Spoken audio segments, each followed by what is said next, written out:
Salut tout le monde, c'est Etienne, agri-youtubeur, et on se retrouve cette semaine pour une vidéo. Je suis accompagné, je suis avec Pauline qui va nous expliquer qui elle est, oui, c'est mieux, dans la vie, professionnellement surtout évidemment, ce que tu fais et pourquoi tu es là. Bonjour à tous, moi c'est Pauline Garcia, sous le nom de Eto Diversité sur les réseaux sociaux. Je vous mets son Instagram, sa chaîne YouTube dans les descriptions de la vidéo. S'il vous plaît, monsieur, n'oubliez pas. Voilà. Donc pourquoi je suis là aujourd'hui? Parce que j'avais envie de faire profiter de ma méthode d'enrichissement que j'ai mis en place et qu'on peut retrouver dans mon livre. Le lien du livre dans la description de la vidéo. Ok, super. Donc j'en parle dans mon livre et j'en parle aussi longuement sur ma chaîne YouTube et dans les réseaux sociaux. Donc on va parler d'enrichissement avec les jeunes animaux. Et après je mets les objets. Mais vous voyez là, il y aura plus d'effet sur le jeune animal que sur l'animal adulte. Le jeune joue plus que le vieux. Oui, il a besoin... et pour toutes les espèces. Pour tous les âges, pour toutes les espèces. Donc le jeune, il est plus réceptif à l'éveil sensoriel. Et donc Etienne, aujourd'hui, j'ai envie de... Donc je t'ai ramené plein d'affaires, plein d'objets insolites. Et c'est ce qu'on va présenter à tes animaux. Voilà. Donc il y a une chronologie. Hein. D'accord. Oui, c'est très... Il y a un ordre. Oui, ça va t'apporter un peu de rigueur dans cette méthode. Tu aimes ça, la rigueur? J'ai besoin de rigueur, Oui, je le sais là-dedans. Donc on va d'abord commencer par des objets au sol. D'accord. Et après, on va petit à petit installer des objets suspendus. Et le bouquet final, on va installer des brosses. Un feu d'artifice. C'est Disney. Moi, je vais installer les objets les uns après les autres en expliquant combien d'objets il faut en fonction des noms d'animaux. Et puis, qu'est-ce qu'il faut observer? D'accord. C'est important. Voilà, le comportement des animaux. Exactement. C'est parti? C'est parti. On y va. Donc, normalement, c'est un objet pour 5 animaux. D'accord. Parce qu'on considère qu'autour de 5, autour d'un objet, c'est encore acceptable. Ils vont pas trop se bousculer. Donc là, il y en a à peu près 10. Donc on va en mettre 2 voire 3 et bien les espacer pour que les animaux puissent circuler tout autour. Donc la méthode est simple, on va disposer l'objet au centre délicatement. Attention à ceux qui me suivent sur les réseaux sociaux et qui m'ont vu dans mes stories en train de pratiquer ça et qui essaient de le refaire chez eux. Ils jettent les objets dans les parcs et ils font exploser les animaux. C'est pas du tout ça qu'il faut faire. On dépose délicatement l'objet et on se retire et on observe. Donc, je te laisse poser délicatement, je l'attends là.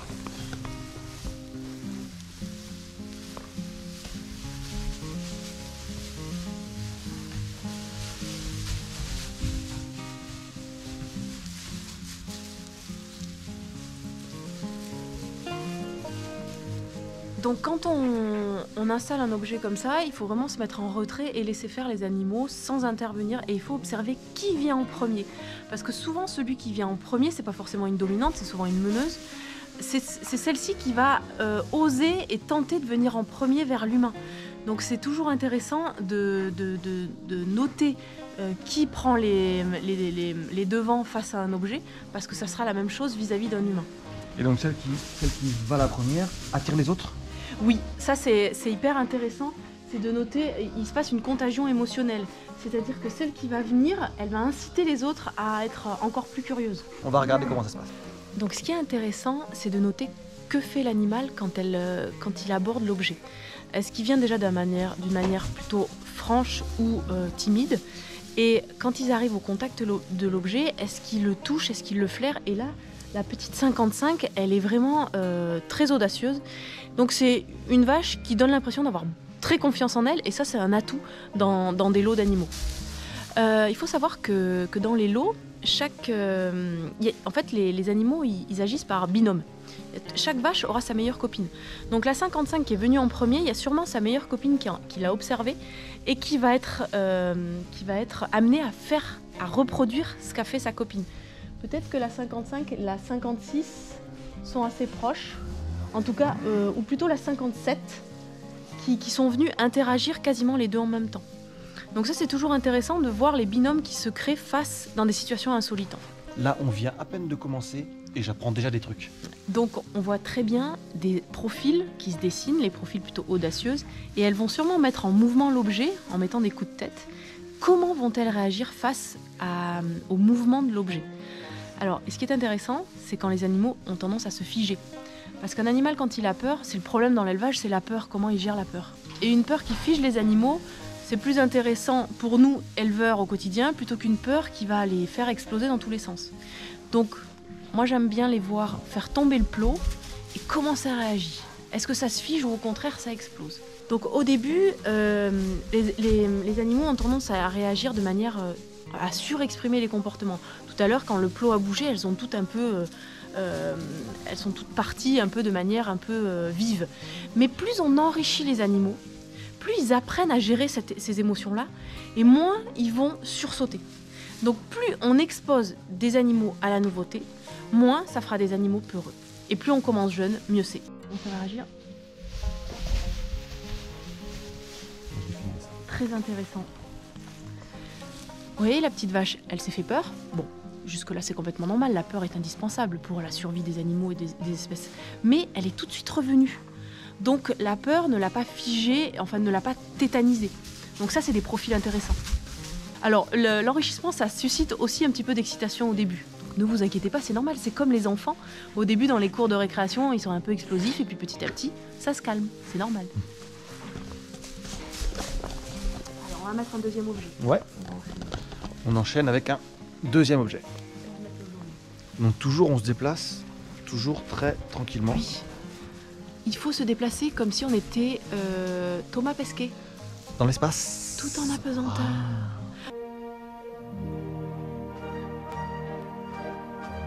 Donc je sais pour les éleveurs c'est... Ouais. Non, on est toujours speed, on est toujours... Ouais. Il faut marcher vite. Faut qu'on prenne notre temps. Non, il faut que tu fasses comme si tu faisais du tai chi. Je suis en train de me faire lécher le cul. Donc deuxième objet. Qui n'est pas le cul. Qui n'est pas mon cul. Deuxième objet volumineux et insolite. C'est parti.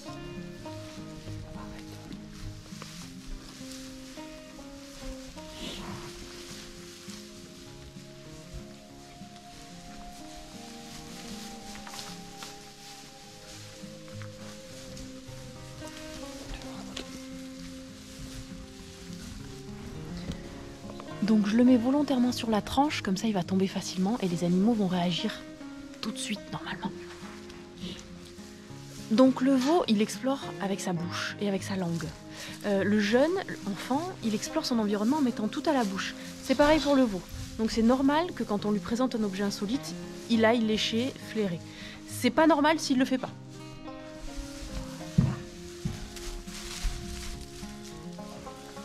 Ce genre d'atelier, ça apprend vraiment aux animaux à gérer leurs émotions. La peur, en l'occurrence. Plus elles sont exposées à la nouveauté, plus elles montent un peu dans les ascenseurs émotionnels, mais elles comprennent rapidement, parce qu'elles sont exposées régulièrement, que la peur, la nouveauté, c'est pas synonyme de peur, c'est synonyme d'attraction, et il faut prendre ça dans le calme et la détente. Du coup, comme on est dans la case, on est aussi des objets d'attention pour les... Oui, des objets de léchage. Des objets de léchage pour les genisses.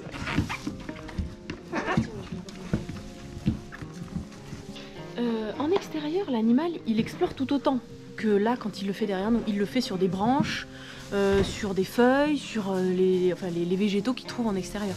En intérieur, bon, la paille, il mâchouille un petit peu. Mais là, le fait de leur mettre des objets, ça va répondre à leurs besoins d'exploration, buccale, visuelle, sur tous les plans. Les animaux qui sont un petit peu trop pot-de-colle, j'ai ma petite astuce et j'en parle souvent, ils recherchent du contact. Souvent, c'est le contact physique. Si on les bouscule ou si on les tape, en fait, on ne se rend pas compte, mais on renforce le comportement de quémandage ou d'attention. Donc, il vaut mieux taper des pieds et des mains, parce que les pieds, elles vont ressentir la vibration, et les mains, ça va solliciter leur vision saccadée qui est devant, leur vision plutôt frontale, et ça fait un effet de surprise. Et donc, leur premier instinct, c'est de reculer. On va faire une petite démonstration avec celle qui est derrière, qui nous colle un peu. Il y a eu 0 contact. On est bien d'accord, et la vache a reculé. Et si elle revient, on persiste, on refait. Mais bon, là, pour l'instant, elle a un abord timide, donc ça va. Mais le fait de toucher, nous, on peut percevoir ça comme une punition, mais c'est l'animal, c'est ce qui demande le contact. Donc attention aux erreurs d'interprétation. Nous, on pense punir, et l'animal, lui, il recherche un contact physique. Donc en fait, on récompense inconsciemment ce qu'on veut faire disparaître. Vous me suivez ou est-ce que tu me suis, Étienne? Moi, pour l'instant, je suis bien et je suis surpris. Je pensais connaître les animaux, tu vois, les genisses, les vaches, les bovins, tout ça. Et je me rends compte que ça fait pas longtemps, ça fait quoi, 5-10 minutes qu'on est là. Et j'ai déjà appris plein de trucs que j'avais pas la moindre idée que ça pouvait se passer comme ça, quoi. Oh, merci. Alors, c'est impressionnant. Hein. Et je dis pas parce qu'elle fait ça bien son boulot. Hein. Je dis ça parce que c'est vraiment. J'apprends les trucs, quoi. J'apprends les trucs. Bon, bah tant mieux. Merde, je l'ai poussé. J'ai touché. Oui, mais voilà. Alors, il apprend des trucs, mais il les met pas en application. Merde. Bon, ben... -2. tu sors. Fais des images très coupées. Allez. Voilà. Et par contre, quand ils sont à distance comme ça, là, tu peux essayer d'aller les voir et de les gratter. D'accord. Mais c'est pas eux qui ont quémandé. Ouais, tu vois. Ouais. Le choix des objets est hyper important. Les objets qu'on a mis derrière, c'est des objets que j'appelle permanents, qu'on peut laisser pendant plusieurs jours dans la case. Il n'y aura pas de problème, il n'y aura pas de casse et les matériaux ne vont pas être ingérés. Par contre, on peut mettre des objets dits temporaires ou occasionnels. C'est des objets gonflables où les animaux, ils vont les explorer, mais il ne faut pas laisser trop de temps parce qu'ils peuvent les casser et ingérer des bouts de caoutchouc, par exemple. Comme la petite vachette bleue qu'on va montrer, qui a des petits appendices. Et ça, en général, c'est tétouillé, et ça risque d'être arraché. D'accord, ok.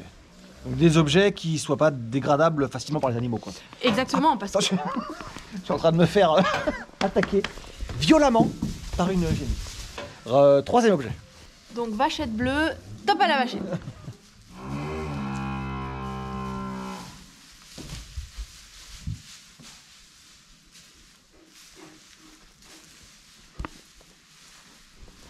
Donc j'avais un déplacement très lent et j'ai vu les animaux face à moi qui m'observaient en bougeant la tête de manière saccadée. Parce que leur tête, quand elle suit un mouvement, c'est pas fluide, c'est avec des petites images. On a dit qu'on léchait plus. Voilà. C'est bien. Ça y est.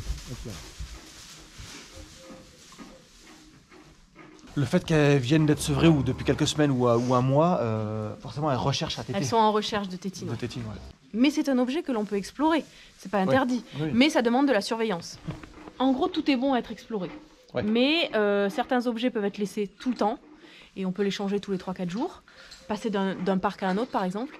Et puis il y a des objets, au bout de 20 minutes, il faut les enlever parce qu'on n'est plus dans l'environnement pour surveiller.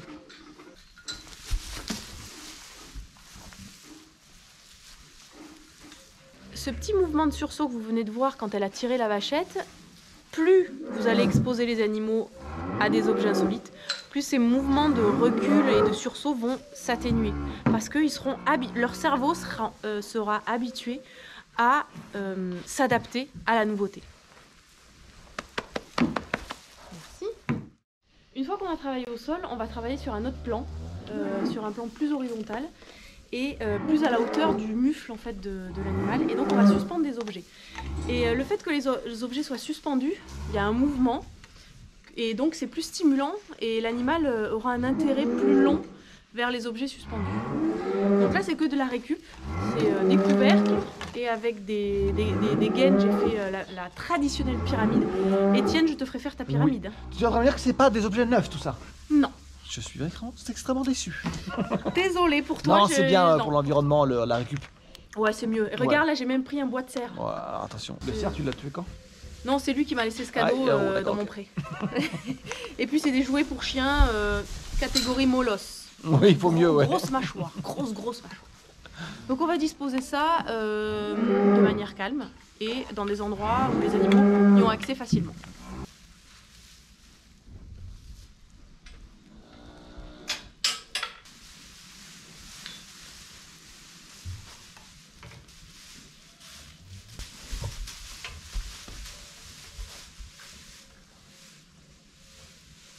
Un élément important, quand vous disposez d'un objet, reculez-vous. Parce que parfois l'humain il peut mettre de la pression, il s'en rend pas toujours compte. Et du coup on bloque un peu les initiatives des animaux. Donc vous disposez les objets et vous reculez, et vous attendez et ça va se faire tout seul. Les objets au sol ils sont un peu moins intéressants parce que justement ils sont plus statiques. Et du coup l'animal il s'en désintéresse facilement. Donc au bout de 2-3 jours, n'hésitez pas à le passer sur un parc d'à côté. Par contre les objets suspendus, du fait qu'ils soient en mouvement et que l'animal il interagisse entre guillemets avec l'objet, il s'en lasse beaucoup moins. Et sur ma ferme je peux laisser les objets suspendus plusieurs mois et il y a toujours autant d'intérêt. Au niveau des matières, tout ce qui est strié, ça plaît beaucoup plus au palais du veau. Donc là le bois de cerf par exemple, il est très strié et en général ça plaît énormément au petit palais du veau et à la langue du veau.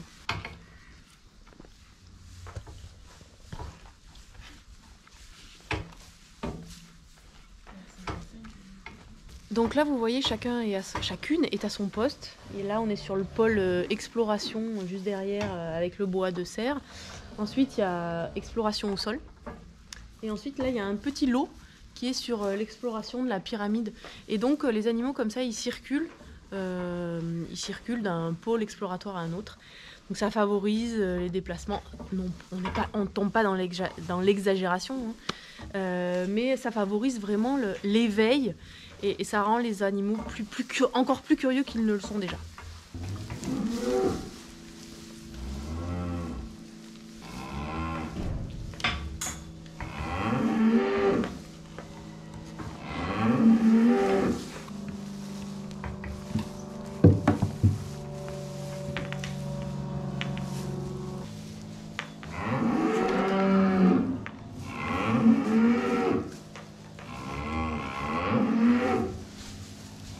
Donc là, on va passer à l'installation des brosses. Voilà. Grosse brosse là, dis donc, hein. 100% récup. 100% récup. Toujours, c'est ma politique. Voilà. Mais cette brosse-là ne restera pas, Étienne. Merde. Mais si, je t'ai apporté une mini brosse. J'ai une petite brosse, vous allez voir. Voilà.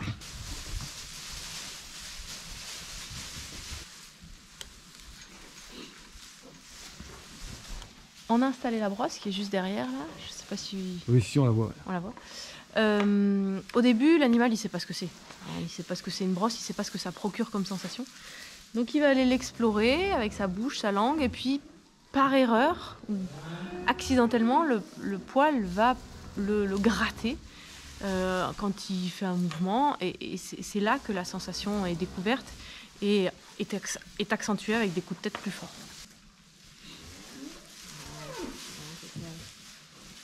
Donc la devinette, c'est qui va comprendre que la brosse, ça fait du bien? Qui va être la première? Bon, honnêtement, elles ont appris très vite. Hein. Je sais pas, c'est peut-être parce que ce sont les vaches d'Étienne. Je pense que c'est Donc parce on que est c'est sur les miennes. l'élite. On est sur le haut du tableau là, attention là, ça rigole pas. Non, mais c'est marrant parce que parfois dans des formations, les vaches sont un peu plus introverties, elles osent moins. Et du coup, elles observent beaucoup la brosse, mais elles vont mettre du temps à aller l'explorer et la toucher. Ah ça y est, la 62. 52, 62. Du coup, la 57 fait pareil. Voilà. C'est la fête. Aïe. Alors, le petit conseil aussi que je peux donner par rapport aux brosses, c'est quand on ébourgeonne les veaux, et d'ailleurs, Étienne, si tu veux parler de l'ébourgeonnage par rapport à la relation, quand on anesthésie ou pas, ce que ça entraîne derrière, quand on ébourgeonne les veaux, au bout de 15 jours, 3 semaines, la cicatrisation est belle et la tête les gratte. Donc le fait qu'on mette une brosse, ça va aider l'animal à avoir des bonnes sensations derrière l'ébourgeonnage. Ça va les apaiser. Et puis nous, quand on rentre dans le parc avec une brosse à la main, ça va leur faire repenser à la sensation qu'ils ont eue sur la brosse. Ça fait un lien avec l'humain. Est-ce que vous saisissez le rapprochement? Moi j'ai bien compris comment ça fonctionnait. Voilà. En gros, le réflexe qu'ils ont de se gratter sur la brosse là, quand on va rentrer avec une brosse nous, ils vont vouloir avoir ce même réflexe-là parce que c'est agréable pour eux. Exactement. Donc ils viendront plus facilement vers nous. Et surtout si cette sensation, elle est vécue après un ébourgeonnage où il y avait une petite douleur, donc il y a un soulagement. Donc soulagement plus humain derrière. C'est le bingo. Donc là, c'est vraiment le fait qu'elle soit circulaire comme ça. Là, tu vois, elle se brosse derrière la tête et tout à l'heure, elle se brossait sous le mufle. Donc vraiment, il y a une possibilité de brossage sur une grande surface de la tête. Toutes les classes d'âge ont besoin de se brosser. Il n'y a pas une classe d'âge, il n'y a pas des animaux où ils vont se dire non, là j'ai pas envie. Honnêtement, que ce soit les veaux, les box de vélage, les animaux à l'engraissement, les broutards encore plus, parce que sous l'effet de la testostérone, on a besoin de se défouler sur une brosse, et c'est toujours mieux de le faire sur une brosse que sur un congénère. Donc ne négligez pas les parcs des jeunes, parce que les jeunes, regardez, ils font la démonstration derrière, ils aiment ça se brosser, et quand il y a de la poussière un peu dans les bâtiments, ça fait partie de leur bien-être. Encore un truc qu'on apprend. Et oui. Donc voilà ce que j'expliquais à Étienne au début, que normalement la brosse, je l'installe au tout début, et après je mets les objets. Mais vous voyez là l'intérêt sur la brosse, elles sont toutes au taquet sur la brosse, et regarde les objets, là fait un plan là, il n'y a plus personne sur les objets, enfin en tout cas c'est plus modéré. Donc en général la brosse je l'installe après les objets, mais vous pouvez chez vous le faire dans un sens différent, mettre la brosse en premier et après les objets.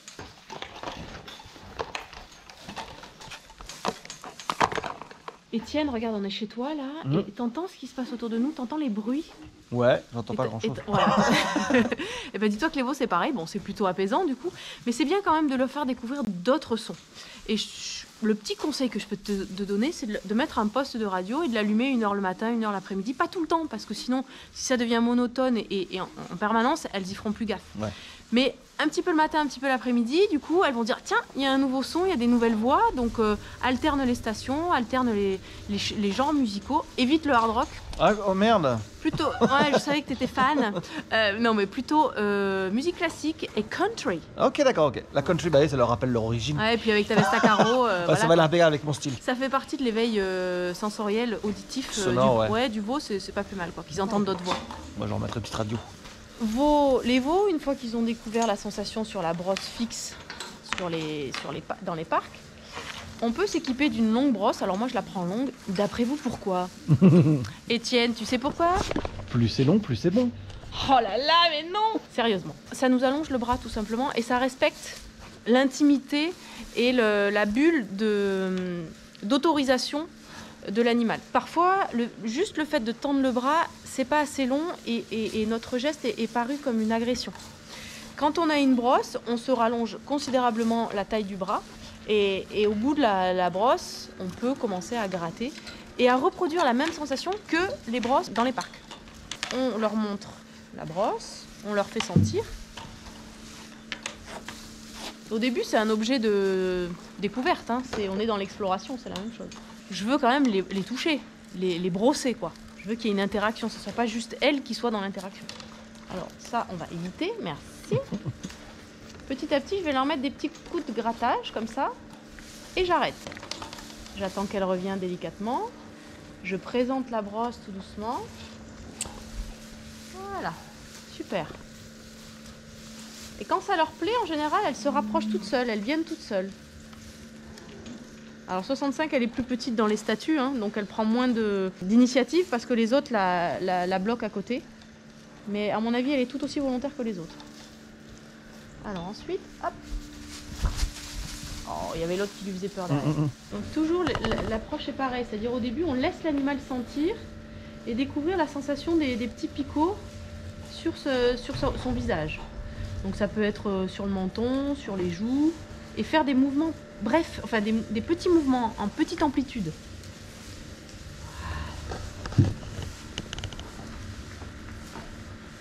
Tout petit. Voilà, chaton.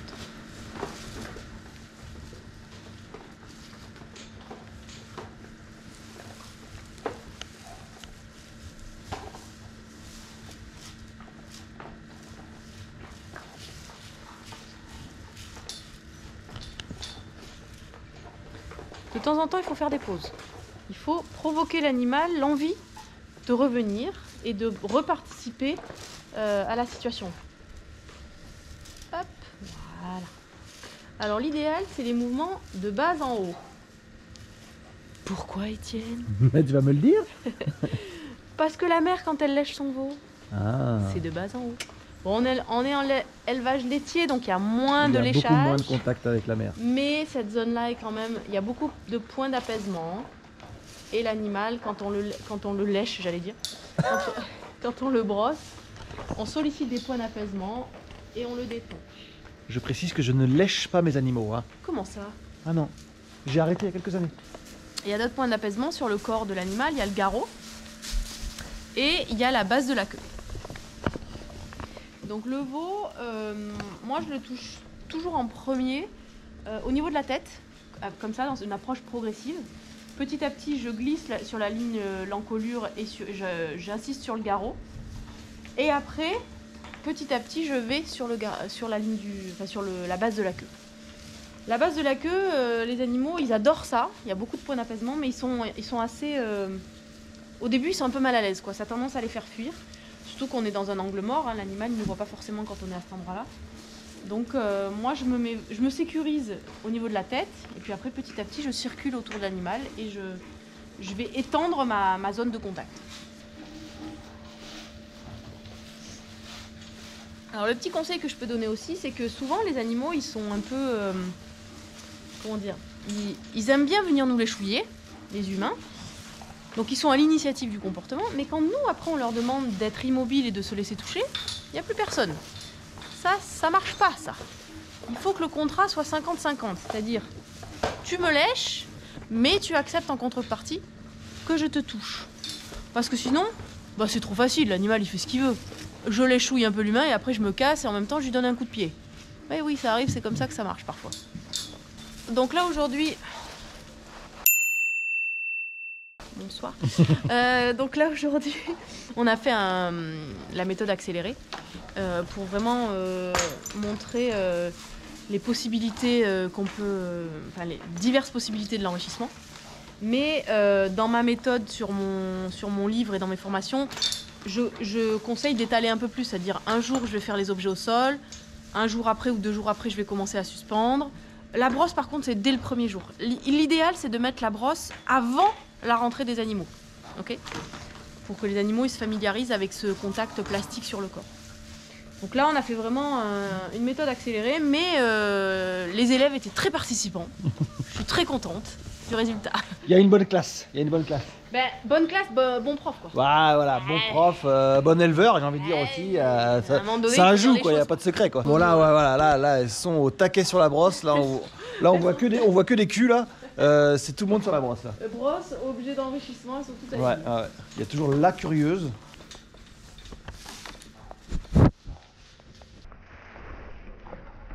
Donc cette méthode-là, elle est issue de l'enrichissement, enfin des méthodes d'enrichissement des zoos. D'accord. Elle a été beaucoup développée chez les brebis et moi je l'ai mise en place chez les bovins et je l'explique à travers mes formations dans mon livre.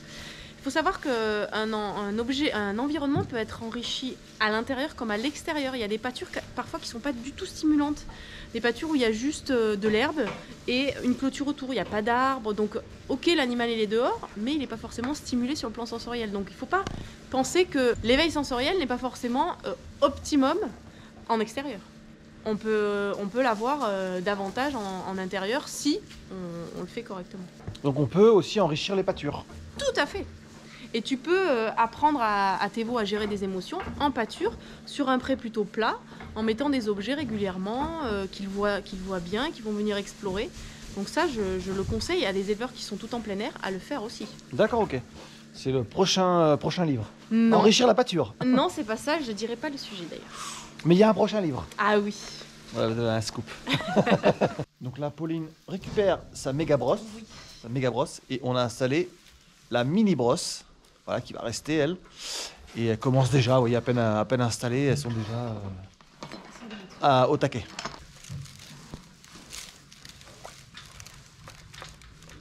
Alors au niveau de l'hygiène, il y en a qui sont un petit peu contre les brosses. Ils disent que ça peut être facteur de transmission plus rapide de maladies de peau, comme la teigne ou les poux. Moi je vous dis, la teigne ou les poux, c'est dans l'environnement. Dans tous les cas, vous en trouverez dans la litière, sur les animaux quand ils se touchent ou quand ils se lèchent. Il se transmet ces parasites. Par contre, comme l'animal va souvent se brosser, on peut y mettre un peu de produit, des huiles essentielles ou un produit traitant que l'animal va s'appliquer quand il ira se gratter. J'ai dans la case des génisses, dans le bâtiment logistique derrière, j'ai une brosse avec un réservoir au-dessus. Oui, ça c'est excellent. Ça. Voilà, c'est excellent, elle a dit. Conclusion. Vous avez vu un peu, tu nous as expliqué un peu tout l'enrichissement du milieu, sur les génisses, sur les petites génisses.